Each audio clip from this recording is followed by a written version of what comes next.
At first, it looked like a normal family tragedy. An old man dies, his granddaughter grieves, and his adult children handle the estate. But the paperwork told a very different story. A suspicious power of attorney, a reverse mortgage he barely understood, bank transfers draining hundreds of thousands of dollars, and a house quietly sold through a company connected to his own family. They thought age, illness, and silence would protect them. But they forgot one thing. The old man had been keeping records, and after his death, those records became a weapon. I am Sarah Miller, 28. At my grandpa Henry S. funeral, I checked my parents' vacation photos. They were drinking on a tropical beach, posting, "Enjoying life while we can. No calls, no flowers, not even an apology." They traded their own father's final days for cocktails. 4 hours later, my phone pinged, a text from Henry S. number even though he died days ago. "Sarah, this is his nurse. Room 217 at Pinecrest. Get here now." Before they scrub everything. That nurse handed me a beat-up gym bag that would shatter my family's facade and turn my parents' paradise into a nightmare. Before I reveal what was inside, hit subscribe if you love a good true crime drama. Tell me where you are watching from in the comments. I read them all. To see how dark this goes, we have to rewind to when I was 11, the day my parents decided I was dead weight. That is not my take, those were their exact words. Mom sat me at our kitchen table in Phoenix and said, "Sarah, we are splitting up. We aren't in a place to be parents right now. You are moving in with Henry." A little while turned into 2 years. Then, silence. They stopped calling, visiting, or pretending. Grandpa Henry lived in a quiet town in Oregon, the kind of place where neighbors still waved, and the hardware store smelled like pine and history. His house was a small bungalow, but his workshop was the real heart of the home. Perfectly organized tools, the scent of fresh cedar, and his old radio playing classic rock. That workshop was my classroom. He taught me to measure twice, cut once, and drive a nail like a pro. By 16, I was building furniture, but more than that, he taught me a simple truth. Family is earned, not just blood. It is about who shows up. My parents skipped everything: graduations, license tests, college acceptances. Henry was front row for it all, camera in hand. Our Sunday ritual was sacred. Every week at 10, I went over. He made pancakes from scratch. I brewed the coffee. We sat at that scratched wooden table talking about life. That ritual held steady even after I got my own place and started my career as a high school teacher. We kept the routine until November of last year. That is when my parents resurfaced. An email popped up. Reconnection. Mom claimed they had been through therapy, grown up and changed. They wanted to reconnect, especially with Henry, since he was aging. I was skeptical, but Henry wanted to believe them. He was 79 and missed his son. How could he say no? I watched him meet them for coffee. He came home with such a hopeful look that I couldn't bear to crush it. For months, they visited, handled errands, and played the part of the devoted, concerned children. But things shifted. Sundays became busy. Henry would text, "I am wiped out. Let's skip this week." Or Mom would chime in, "Sarah, let him rest. We are handling it. Focus on your teaching." By February, I had missed 4 Sundays. When I pushed back, Mom got aggressive. "He needs quiet. You get that. Right. I should have seen the red flags. But I trusted that if Henry really needed me, he would reach out. I never guessed they were blocking me. By June, I didn't even know where he was living. March 6th, 6:45 in the morning, my phone rang. A woman's voice, cool, professional. "Is this Sarah Miller?" "This is Brenda from Pinecrest Assisted Living. I am deeply sorry, but Vincent Harper passed away at 3:20 this morning." I was stunned. "Pinecrest. He lived on Elm Street. There must be a mistake," I said. "He has been with us since June," she replied gently. 8 months. He had been in a facility for 8 months and nobody told me. My phone slipped from my numb fingers, cracking the screen as it hit the floor. Why was I kept in the dark? "Our records state the family requested you be kept away unless he passed," she explained. Family? I was his only family. Except for the 2 vultures who crawled back 13 months ago. I could not speak, I just whispered, "I will be there." The next few hours were a blur of calls to the funeral home and work. My parents, voicemail, no texts, no replies. Finally, an email from Mom at 11. Short and cold. Sarah, we are devastated. We are travelling and cannot make it back. The trip was booked months ago and is non-refundable. I read it again. No grief, no regret, just logistics and money. They were essentially saying their prepaid vacation was worth more than their father's funeral. I checked the dates. They booked their flight in February. The same week, Henry was diagnosed with terminal lung cancer. They had planned their escape 3 days after learning he was dying. March 7th, 2 in the afternoon, a small, rainy chapel. I paid for the simplest casket myself. Yellow tulips on top. 17 people showed up, neighbours, a few old co-workers, some church friends. People who actually cared. The front pew had reserved signs that I tore off myself. I stood up to give the eulogy, my hands trembling. I spoke about the workshop, the pancakes, and the man who taught me that showing up is everything. My voice broke when I said, family is about who shows up. I looked at that empty front pew. He showed up for me for years. I wish the people he raised had done the same. The service ended. Mrs. Chen from next door hugged me, sobbing. Old Pete pressed a $20 bill into my hand for flowers. I didn't have the heart to tell him I was broke. I sat in my car in the rain, crying, until a notification hit. I opened it. A photo of my parents on a sunny beach, drinks in hand, smiling wide. The caption read, enjoying life while we can, living our best life, no regrets. Posted at 2:15, 15 minutes into Grandpa's funeral. They knew the timing. I had emailed them the details. They posted on purpose. I swiped through 6 photos, parasailing, beach bars, snorkeling. A comment caught my eye. You two deserve this, my mother replied. Life is too precious to waste. I checked the location, Turks and Caicos. I pulled up flight records, public info when you tag that specifically. They flew out February 28th, booked the 22nd, the same day as my email, 3 days after his terminal diagnosis. My phone buzzed again at 6:10.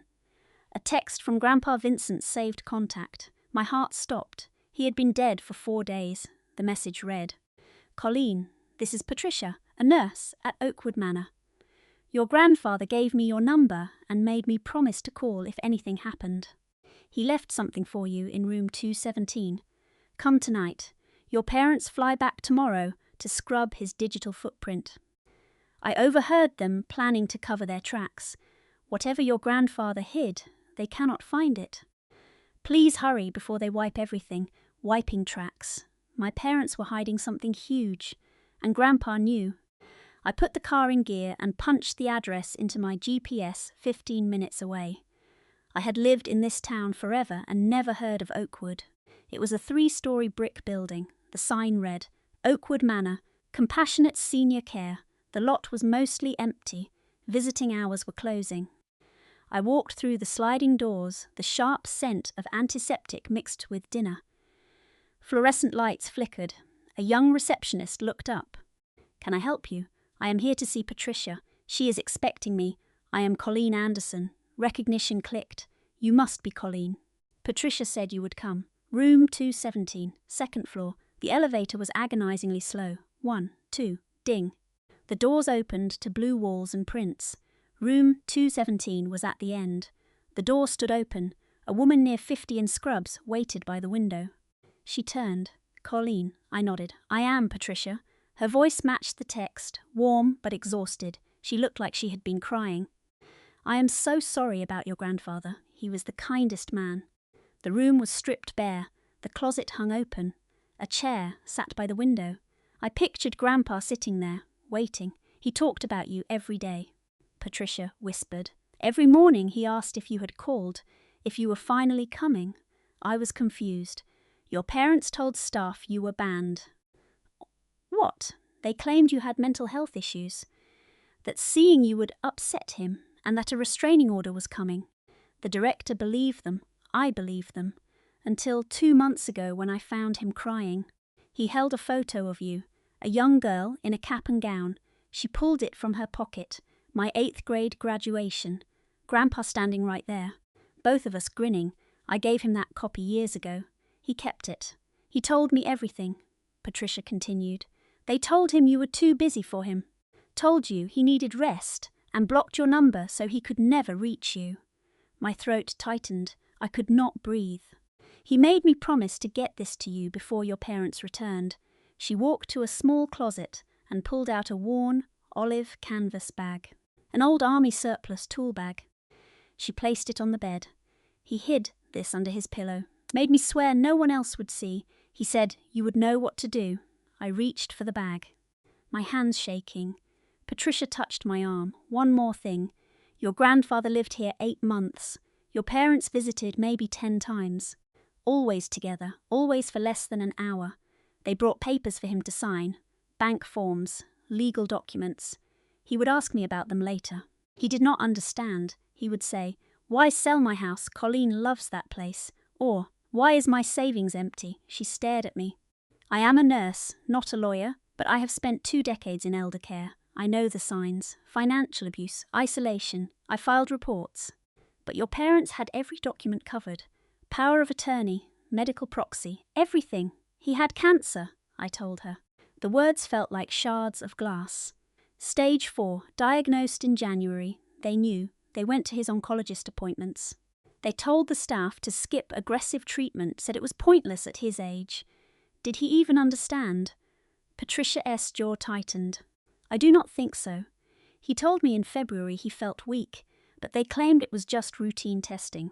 He never knew it was terminal. They hid it from him.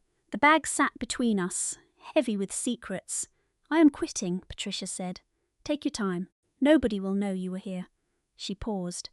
Your grandfather was a good man. He deserved so much better. I am sorry I could not do more. But I can give you this, the truth. Then she vanished. The room went silent, save for the buzz of lights and a TV down the hall. I opened the bag. Papers, stacked with the same care Grandpa used in his woodshop. On top, a document titled Durable Financial Power of Attorney, dated January 15th, 2025, 2 months after my parents returned. The legal talk was dense, but the point was clear. Vincent Harper hands full control to Clayton and Rebecca Anderson, my parents. Grandpa's signature looked shaky, nothing like his usual hand. I had seen him sign birthday cards and checks for years. This looked wrong, uncertain, like someone had guided his pen. In the margin, in red ink, was Grandpa's neat script. They said this protects Colleen from legal liability if something happens to me, lawyer said sign. I do not understand all words. Trust Clayton knows best. I checked the notary stamp. The commission expired in November 2024. This paper was signed in January 2025, 2 months after the Notary S license lapsed. Invalid. The stamp was void, which meant the whole document was likely worthless and everything they did was illegal. I set it aside and grabbed the next stack. Bank records. First, National Bank. Account ending in 8823. Grandpa's savings, the one he opened at the Union back in 1972. January 2025. Starting balance, $318,000.64. A life of thrift. He never took vacations. He drove the same old truck for 15 years. He fixed his own leaks. February statement. 62,000 transferred out. Recipient. Anderson Family Trust. April, 45,000. June, 38,000. August, 29,000. November, 9,000. Final balance. November 2025, $183. In the margins, Grandpa wrote notes. Questions. Asked Clayton where money is going. He said, investments for your future, Dad. Trust me. But the home costs $5,800 a month. Where is the rest?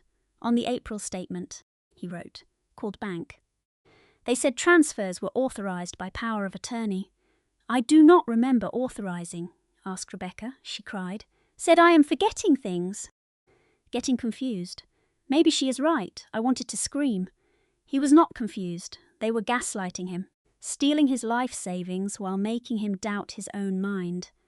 Clipped to the statements was a printout. Anderson Family Trust activity. I scanned the expenses.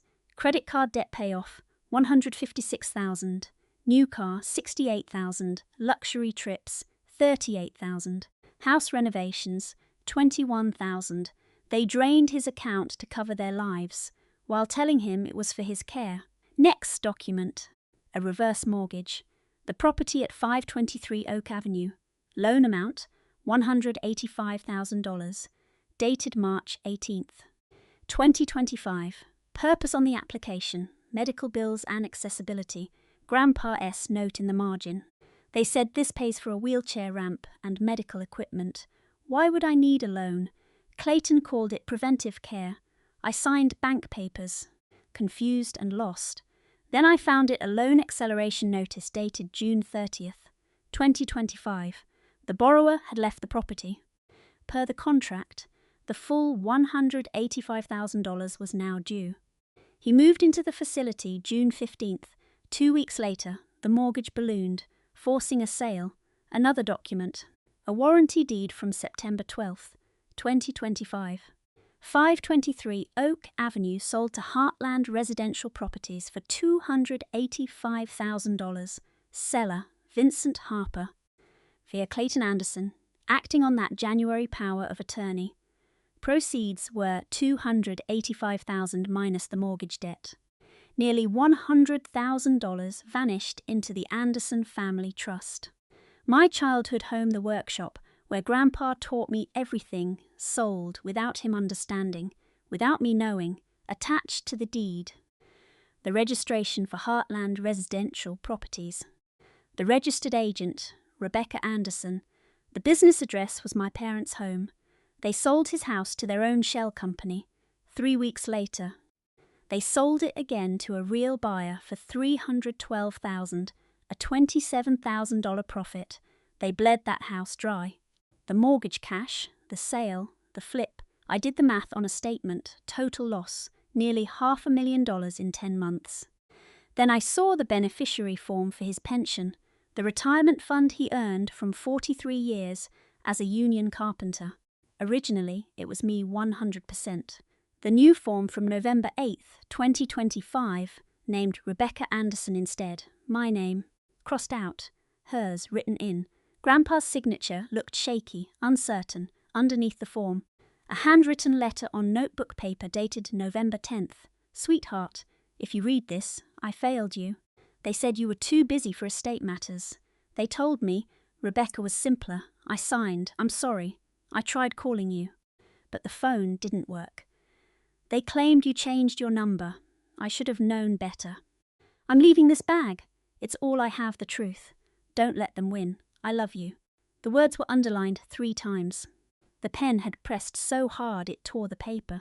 I sat on that thin, uncomfortable bed and finally let myself break. Not the quiet crying from the car. This was the kind of grief that doubles you over. Making sounds I didn't know I could make. Leaving me hollow when I caught my breath. I reached for the last item, a blue, spiral-bound journal. June 2025, I opened the first page. Day 1. They brought me to Riverside Meadows. They said it's better for me. I asked about Colleen. Rebecca claimed you were busy with work. I'll see her soon. The room is tiny, but I watched the parking lot for your car. I turned the page. Day 3. I tried to call. The number doesn't work. They said you must have changed it. That's strange. You would have told me. Day 5. I asked a nurse for help. She said family requested no calls to prevent confusion. I'm not confused. I just want to talk to my granddaughter. Day 8. Clayton visited. I asked about my house and my savings. He patted my hand and told me to rest. But I can't rest. Something feels wrong. Page after page. The writing grew shakier. The confusion deepened, but underneath it all, a haunting clarity remained. He knew. Day 23. I overheard Rebecca on her phone. She said, "The old man keeps asking questions." Am I the old man? Why speak like that? Day 35. I found a bank statement they missed. My savings account has $183 left. I had over $300,000. Where did it go? When I asked Clayton, he insisted I was misremembering, but I checked that account monthly for 50 years. Day 56. I miss Colleen. It has been 8 weeks. She used to visit every Sunday for pancakes. I can't remember the last time I had pancakes. I asked Rebecca to bring her. She got upset. said I was putting pressure on you, said you had a life of your own, that I needed to let you go. But I never held on, did I? The entries continued through summer and fall. The writing deteriorated, but the awareness stayed. Month 4, November, they changed the beneficiary on my pension. They said it was for taxes. I don't understand taxes. So I signed where they told me. But afterwards, I felt sick. That pension was meant for you. It is all I have left to leave. Day 201. December, Patricia told me I'm sick. Cancer. She asked if I knew. I said yes, though I wasn't sure. Did they tell me? I can't remember. I'm so tired. But I need to write this down for you before I lose it. The last entries were from March, days before he passed. March 1st, 2026. Patricia helped me copy these documents. They think I'm too out of it to notice, but I notice everything. I'm hiding these copies in this bag. Patricia promised to get this to you when I'm gone. March 3rd. I'm dying. They told me I have a week. I asked if they called you. They said yes. But they're lying. You would have come. You always came. That is how I know. I'm leaving you the truth. I love you, sweetheart. I'm sorry I couldn't protect you from them, but maybe the truth can. Don't let them win. You deserve better than what they did. The last page, written in pencil, was barely legible. Sunday. I miss pancakes. I miss Dad. I miss home. But I'm ready. He was strong. He left me the truth. I clutched the canvas bag, hands trembling. Patricia said they were coming back Monday to scrub the digital trail. They didn't know about his secret archives. Didn't know he'd spent months building a case against them. I packed it all up. Every document mattered. By midnight, I had everything spread across my kitchen table, fueled by coffee. I mapped out the timeline. By 7, I was hunting for lawyers specializing in elder financial abuse. Daniel Brooks, 20 years of experience in downtown Portland. His site claimed he fought for seniors. Reviews showed he destroyed relatives who stole from the vulnerable. I called at 9. The receptionist was firm he was booked solid. I told her it was urgent elder exploitation, a terminally ill victim who just passed. She put me on hold. A moment later, she returned. Mr. Brooks can see you tomorrow at 10. Bring everything. I spent Sunday building a spreadsheet, tracking transfers and highlighting the rot. Monday morning, I sat in his office. He was 50-something, greying, wearing glasses. He studied me, Ms. Miller, in 20 years of elder law. I have seen a lot. This is one of the most damning cases of financial abuse I have ever seen. He tapped the files. Power of attorney signed while your grandfather was clearly incapacitated. The notary commission expired. That alone could trash the whole document. Systematic theft, reverse mortgage fraud, a house sold to a shell company they control. Total isolation from you. He locked eyes with me. You have 2 paths, civil and criminal. Civil means we sue to claw back the money. Criminal means we hit them with felony charges for elder exploitation. Can we do both? Yes, it happens. The civil case wins the money. The criminal case wins justice. What is the cost? My retainer for this size is $15,000. That covers the basics. Trial costs more. But I doubt it hits that point. The evidence is airtight they will settle. I had $12,000 in savings, my entire safety net. I can pay $11,000 now, the rest in 2 months. He nodded. Agreed. Let me draft the terms. I signed within the hour. By Wednesday. Daniel had filed subpoenas for bank records and medical files from the care centre. The proof was mounting. Security footage from First National. Dated February 18th, the day of the massive transfer. The tape showed my parents dragging my grandfather into the lobby. He looked lost. Mom talked to the teller while Dad hovered, hand on his arm, steering him. When the teller asked for verification, Grandpa looked at Mom. She nodded. He nodded back. The transfer cleared. Daniel hired a forensic handwriting expert. The signatures on the power of attorney were flagged. The report was clear. Signatures show signs of duress. Subject appears guided or forced. 85% probability of coercion. We got IP logs for the transfers. 3 payments, totaling $96,000. Tracked back to my mother's phone. His doctor, Dr. Helen Murphy, left a statement. In December, she warned them. Vincent must not sign financial papers without independent counsel. She noted the warning in his chart.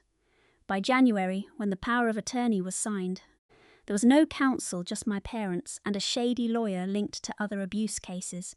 By March 17th, Daniel had a 460-page evidence file. "This is the strongest case I have built in years," he said. "We have motive, opportunity, and proof. Your grandfather practically wrote the prosecution case. What now? Now we choose. Should I go to the district attorney?" I pictured Grandpa in that room, documenting their betrayal so I could save him. "Yes, go to the DA, Thursday, March 12th. I was grading papers when my phone buzzed. A text from Daniel. The DA reviewed everything. They are filing criminal charges, 5 counts, 2 for elder exploitation, plus theft, forgery, and fraud. Looking at 25 to 50 years in prison. Warrants are being issued." I ducked into the bathroom to read it again. 50 years. My parents were only 52. If they serve even a fraction, they will be old when they get out. Before filing, I had to confront them. Daniel warned me not to. Let the law work. They will just manipulate you.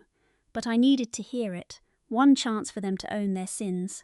Thursday night, I called Mom, she answered, voice chirpy and relaxed from their vacation. "Colleen, honey, how are you?" "We feel terrible about missing the service. I need to talk about Grandpa S. estate, of course. We will be back Saturday. We can go through the assets then. Where is his money?" Silence. 3 seconds. 4. Sorry, his savings. "Where is the money?" "Sweetheart, I don't know what you mean. His finances were a mess. We were just helping him manage. Helping by moving $318,000. By taking a reverse mortgage on his house and selling it to your own shell company." Longer silence. I heard waves in the background. Still on the beach, still living off him, Colleen. Dad S. voice now. He took the phone. "I do not appreciate your tone. Everything was legal. We had power of attorney. We acted in his best interest. His interest. He died in a place he didn't know, thinking I abandoned him, while you blew his money on cars. You have no idea what you are talking about. He was failing.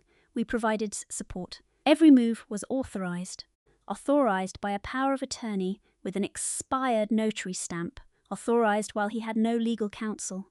Silence. "How do you know about the notary?" Mom S. voice, sharp, scared. "I know everything. I have his statements, the deeds, the reverse mortgage, his journal detailing how you isolated him, how you lied, how you blocked my number on his phone. That is not true. We did not. I have his journal, Mom. He documented everything. Every lie, every attempt he made to reach me. 8 months of entries, my father again.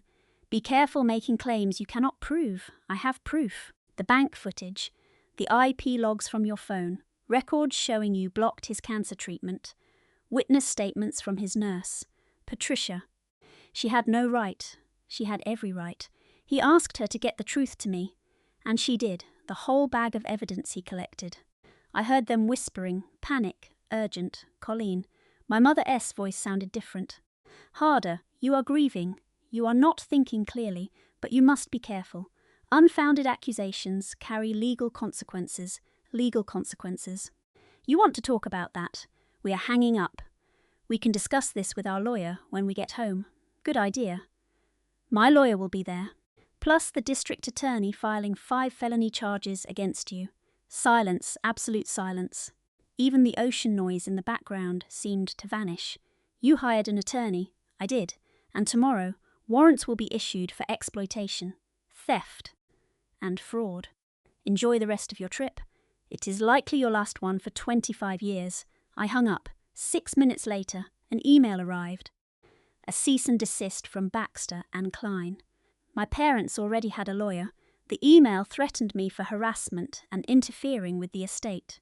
It demanded I stop immediately. I forwarded it to Daniel. He replied in under a minute. Ignore it. Standard intimidation. They are panicking, which is perfect. Friday morning, the smear campaign started. An email blast to 15 family members.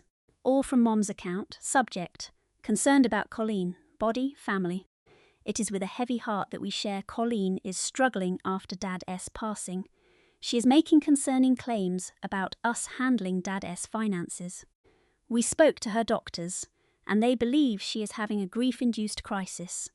We ask that you do not engage with her until she gets help. We love her so much. Please keep her in your prayers. Love, Rebecca and Clayton. By noon, I had 5 calls. Aunt Jennifer, honey, are you okay? Your mother says you are not well. Cousin Beth, just checking in. I heard you are going through something. My father's brother. Colleen, grief is hard. But you cannot make these accusations. They were isolating me just like they isolated Grandpa, making people doubt my sanity. Then the Facebook post. Public. My Mother S account. Our family is in a hard place. Please pray for my daughter as she processes her grandfather S death. Grief is unexpected. We are here for her and hope she finds peace. 83 likes, 24 comments of support praying for your family. Stay strong, mental health matters. Just vague hints and lawyer talk. A stranger commented, families shouldn't involve attorneys, so sad. Saturday morning, Daniel called. They want guardianship. An emergency hearing is Wednesday. They claim you are shattered by grief and need a legal guardian. I laughed. I am 28, employed, and pay my bills. It is just a move to drain my accounts and discredit me. It costs $8,000 to file, but it will be tossed. Let them waste their cash. By Sunday, I was exhausted. Barely slept. The weekend was a blur of ignoring toxic texts. I drove by the old house, different car, new curtains. I just stared at the porch where Grandpa spent his summer nights. Someone else lives there now. I wept. Not funeral tears, just hollow. Pure loss. Wednesday, March 20th. The hearing at the courthouse. My parents hired a shark of an attorney. She pushed my frustrated emails as proof of instability. My mother lied, claiming I was erratic. Daniel countered with my perfect personnel files. Just a dedicated teacher. My Dr. S letter confirmed I was healthy. Judge Sharon O'Brien sharp. Maybe 60 listened for 30 minutes. She stopped them. I have heard enough. Miss Miller has a stable career and clean records. The only instability here comes from the petitioners, who are under investigation for fraud. Petition denied. She looked at my parents. I am ordering you to cover Miss Miller's legal fees, $3,800. Plus, I am referring this to the district attorney for financial fraud. My mother turned pale. We walked out. Daniel pulled me aside. This is working. The DA has the files. Monday, March 23rd. Daniel called during lunch. The DA filed 5 felony counts, financial exploitation and grand theft. Forgery and fraud. Warrants are active. Are your parents home? They returned from their Caribbean trip recently. They are home, I think. Perfect. They will be in handcuffs soon. Wednesday, March 25th, 3:45 p.m. The airport. Daniel got the police report. My parents walked off the plane, tanned and smiling. Detectives moved in. Sheriff's office. You are under arrest for fraud and theft. Right there in the terminal. Vacation smiles vanished. Suitcases dropped. I got the call at 4:15. They are in custody. Thursday morning.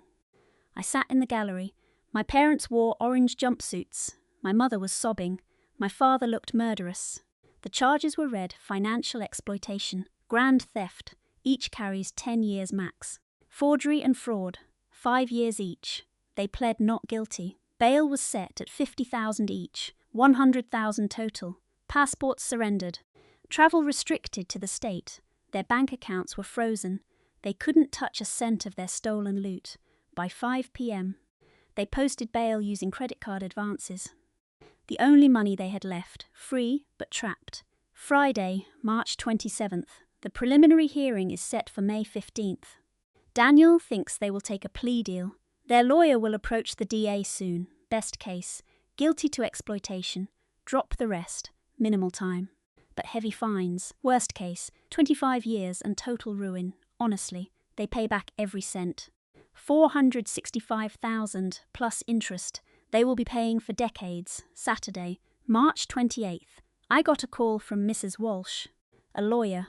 Your grandfather visited me last July. He needed secret arrangements. He created a trust. I met her that afternoon. She handed me a sealed envelope. Grandpa's will, dated July 23rd, 2025. I, Vincent Millisser, sound of mind, leave everything to my granddaughter, Colleen Miller, the home, the funds, the insurance, everything. Notarized and filed. Grandpa was clear, the lawyer said. He knew his son and daughter-in-law were pressuring him. He wanted to protect you. They sold the house and emptied the accounts, but this will changes everything. Their moves were all fraudulent. We can unwind the lease sale and the transfers. It takes time, but it will be yours again. I held the will. Grandpa's signature was firm. He knew in July they were robbing him. He protected me the only way he could. Sunday, March 29th. I made pancakes, set an empty plate across from me, and kept the ritual. Remembering, I whispered to the room, I did it, Grandpa. They will pay.